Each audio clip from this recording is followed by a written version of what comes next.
This is a Ford Ranger Raptor 2023 model.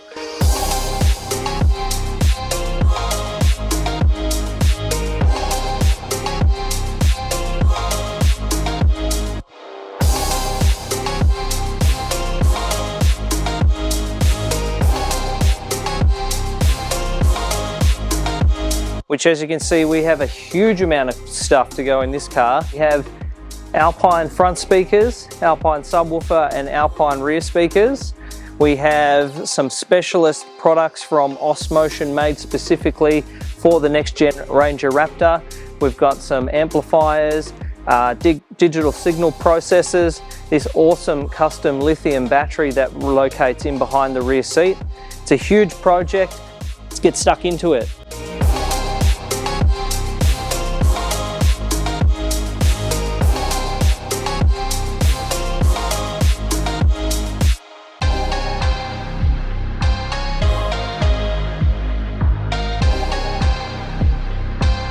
Here it is, layer number one. Up in behind the roof liner. Layer number one's going to go into the doors as well. And then also on the back wall. So Harrison's going to continue on doing layer one in the doors and on the back. I'm going to do layer two on the roof. That means that we can get the roof liner back up and get the panels and stuff back in, so we got less of this car lying around while we're trying to work on it.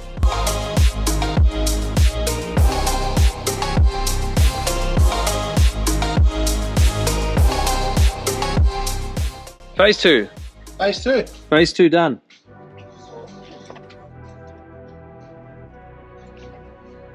Roof liner's back in, dash cam's in. The dash cam's going to run off the second battery in the back there, so I've run all the wiring and the Power Magic for this older style Blackview dash cam to that back corner. Pretty much means that the dash cam will be able to run indefinitely, which I think is a good thing. Just got stage one of the car builder's sound deadener done on the doors. So heaps inside, stuff on the doors, and then seal them back up with their big foam pieces. I'm just looking for a set of speaker spaces we might be able to use off the shelf here, because at the moment no one makes an aftermarket one, and I prefer to use plastic ones if I can, because wooden ones, when they get a bit wet or a bit of water coming in through, you know, your door, or if you put your wet window down, they tend to swell up, and you can somewhat avoid it by painting them. It doesn't really fix the problem. That's where we're at. Speakers the right way, my brothers and sisters. So that's a Toyota Hilux speaker ring, spacer ring, nice plastic ABS, doesn't rust, doesn't warp, doesn't swell, doesn't get moldy. We're going to put it in here, but the holes don't quite line up with the original holes that were here. So what I did, for those of you playing at home, why don't I show you on the other side of the car, because that's where I'm going next. Fortunately, there is a hole here that lines up with one of the holes, so we can use that.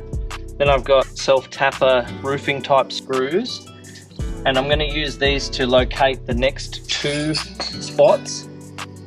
So drill driver, this way I can just hold it lined up with that hole. Use this one here.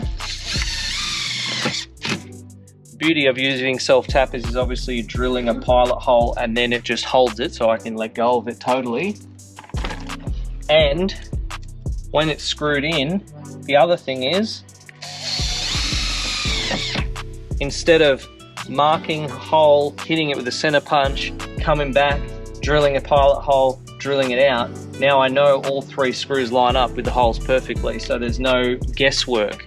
When I come back after I put my nutsert in, it's actually going to fit. Next step is make sure I've got the right hole.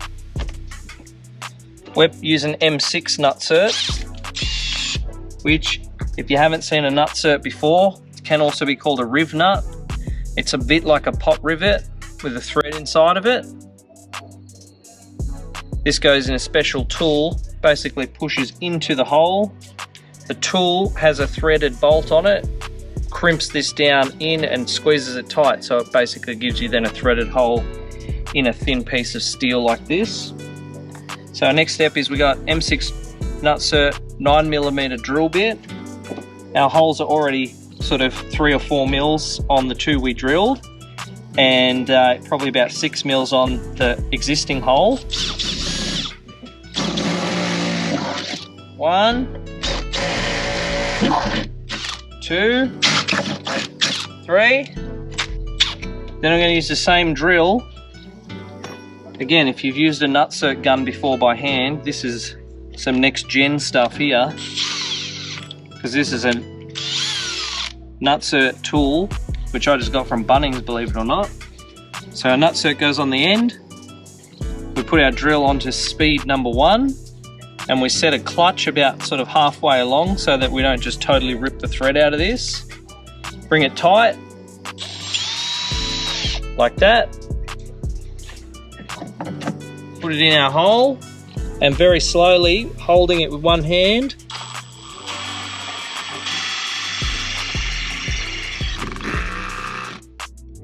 we use the clutch in the drill, so again, once it gets tight, we stop pulling. Then I just back the drill off, actually take the drill off, unscrew it by hand, and I got a threaded nut ready to go. So once I've done all 3, I can put this back on, screw straight into it like it's a threaded screw.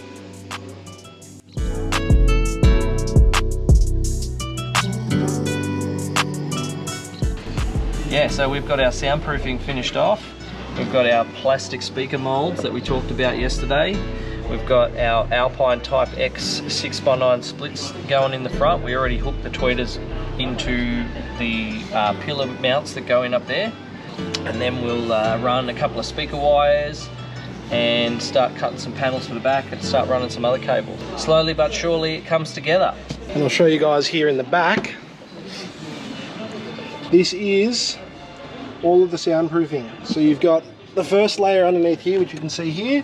This is the second layer. 1 is adding weight to the panel, which is your stage 1, and then 2 is adding like less reflection. So it's more like this foam, it's like absorbing material as opposed to weight or resonance frequency reduction. So it's good stuff. Yeah, I know how I'm going to do it. So what I'll do is I'll cut the ring. I'll glass this section like we usually do. Yeah. But then what I'll do is I'll actually cut the ring off. Which means you could use the 18mm then in that case. I think I'll still use the 12. I think just to be, I might shave that side off considering this will fold up here. Cool, now plan. Let's do it. Let's be real, let's be straight. Use these dead MCs as bait. Use this fish out the water, oh, somebody please pick up your mate. You don't want it with the mum or the daughter, yeah, it's never goes blue top. We're at the point where the battery's going to go in here next. Nice. Harrison's going to start running the cables. Nice. And then I can, once the battery's in, I can cut 2 boards to go in here. One for the inverter, one for the amp rack over this side. Wire in the amps, fire it up. Anyway, we just finished running the giant power cable up here, which is the same size as an elephant's trunk. For Zachary, we've made our toilet box. Just waiting for that to go off so I can pull that out. We've got our sub-ring cut. We've got more cables to run. Harrison will run you through that. What else you got to run through here, Harrison? I've got to run the UHF cable into the cab and a couple of other cables, some twin 3mm cable and some lengths of cable that he supplied as well, which is 2 lengths of this. Wow.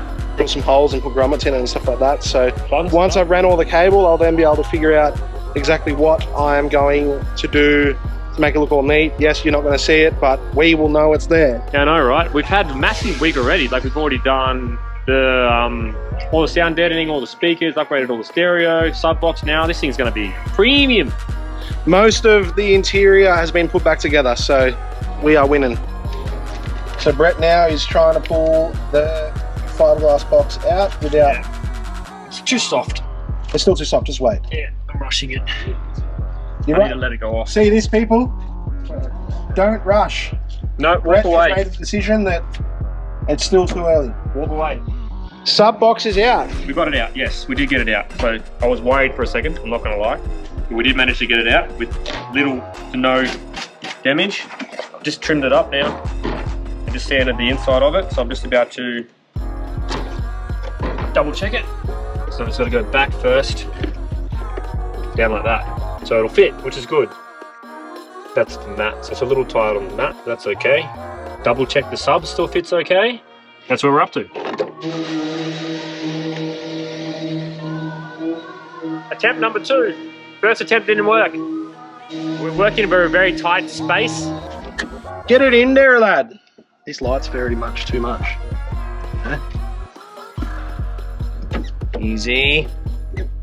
Easy. Where am I?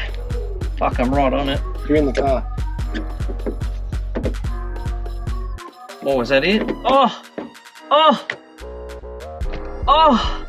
Fuck yeah! That's good.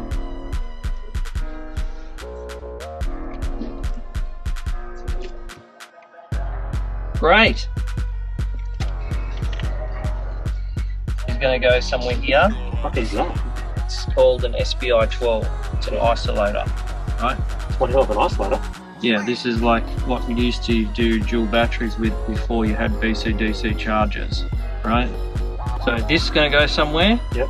Right? The inverter is going to go here as well. Yep. So the board, like this cabling, is probably going to have to go real tight in underneath like that. Yep.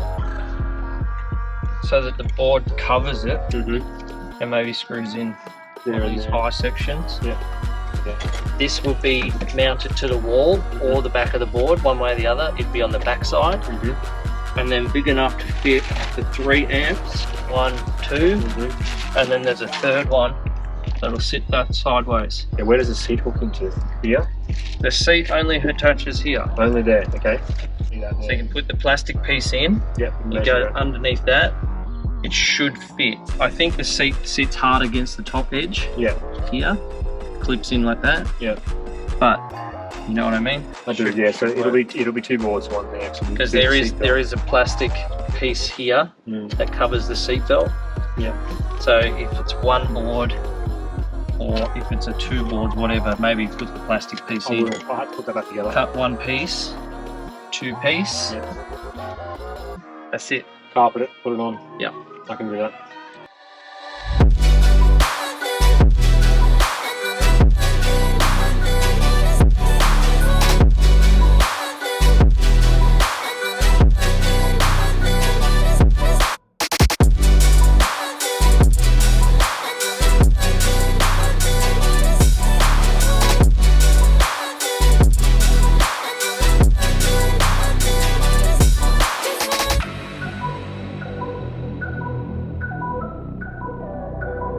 Look at that. Fancy. It's premium. Premium. So this fat cable is literally going to go to this red arc. So we'll more likely end up putting a hole in the bottom of that panel so it comes straight out at that height. Yeah. Again, for efficiency and just being less kinks and whatever else. The solar panel, So it's hard to bend. it is hard to bend. It's pretty massive. It's hard to work with. Because it is huge and obviously a good quality cable, like it's the same size as the pinky, the less kinks the better. Obviously that one's up to the battery here, so I've literally run it where it needs to run, so we know where it needs to go. The other one's gone under the battery, over there to the solar, for the DC-DC. Switch time. We got 3 switches: battery link, air comp, inverter. These 3 are going in the dashboard if you come with me. He already has a steady dash panel up the top here, which has the UHF already put in it, and then these bad boys are going to sit 1, 2, 3 on that bank. UHF aerial for the UHF power runs up to here.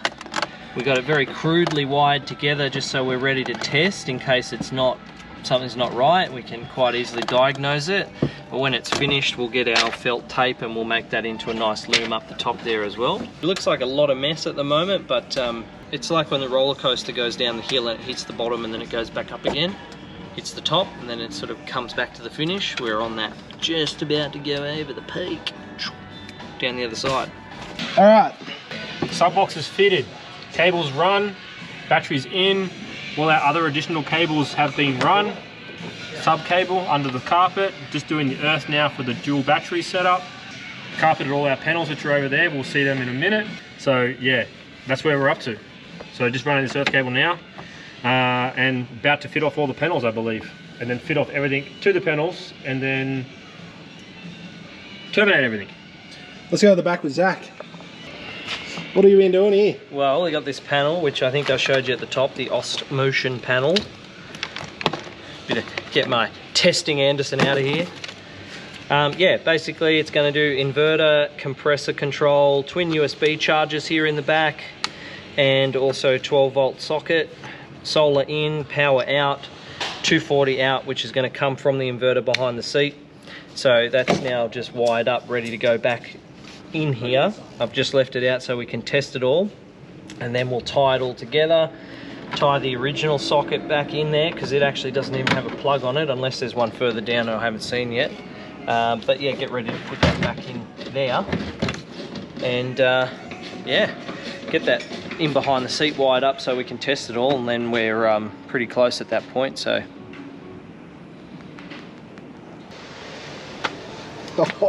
bit of progress in the back there since we last checked in, because it's been a bit of a shit fight, this thing, on and off, so what, 2.5 weeks I think. So yeah, we're just trimming all of that together now. We're getting all the settings in place and get the timings right on all the speakers and get the frequencies correct and get it all set up so that it goes fucking doof doofty doof, and then we'll be real happy. We got Sean the Wizard here with the laptop. We're from Automotive Acoustics. That's it. Sean is the man when it comes to especially the Brax, Helix, Fisher product. So when you want the best, you get the best in. It's almost there. Almost there, mate. Should be packed up, probably in ready to wash it this afternoon. So he's supposed to be coming by Friday to pick it up. We've got no option other than to get it finished. Big time, all hands on deck, big run to the finish here. So that's our Osmotion panel in the back corner. Air compressor, inverter, and outlet 240. Compressor outlet up the top. Compressor hides away in the back corner there. All our door trims back together. Back walls coming back together. So excuse the mess. It's all roughed in. But yeah. Outlets, fuse box, 1, 2, 3 amplifiers, inverter, dual battery, shunt, wires for days, BCDC, subwoofer, big boy Mr. Plow, big boy Luke on the tools as well, helping us out getting this thing licked. Front door trim back together, pillars back together with our Alpine tweeter, dash cam, switches, so running the same setup as we got in the back but through these switches. UHF, all of that stuff is powered directly from the dual battery, so it's available power all the time. Got our power feed going in, just the fuse here, big boy, 400 ampere, because we want to be able to remote link these two batteries for starting in the eventual case that the rear battery is charged but the front battery isn't. So we've got a linking relay to do that as well. RCD for our 240 volt, so nice and safe. We're just going to finish wrapping that up and mount that properly as well. So yeah, that's it. Basically we're just in the wrap up stage now.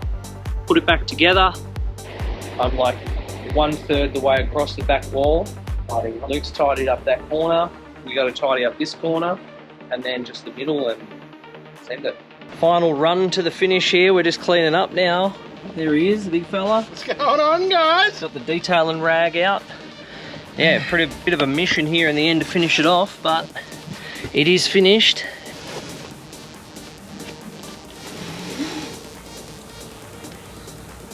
You can see, yeah, everything that we managed to jam in behind the seat is now in behind the seat.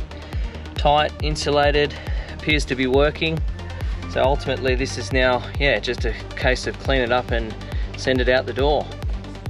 All right, it's been a couple of days since the last part of that video that you saw. We didn't quite capture the last little moments of that video to put the last bit of this together. The run to the finish in the Raptor was that intense that we actually didn't capture anything further on that job. not all is lost, because we will be getting that car back in a few weeks' time to retune the system once the speakers have had a chance to kind of loosen up. It's our intention to try and just get an overview of it once all that tuning and everything is finished, so that you guys can see what the end result is like. Until next time, take care. Thank you so much for watching us here. We always appreciate it. And if you could help us out by liking this video and or even subscribe to our channel as well, we'd also really appreciate that. So until next time, thanks again.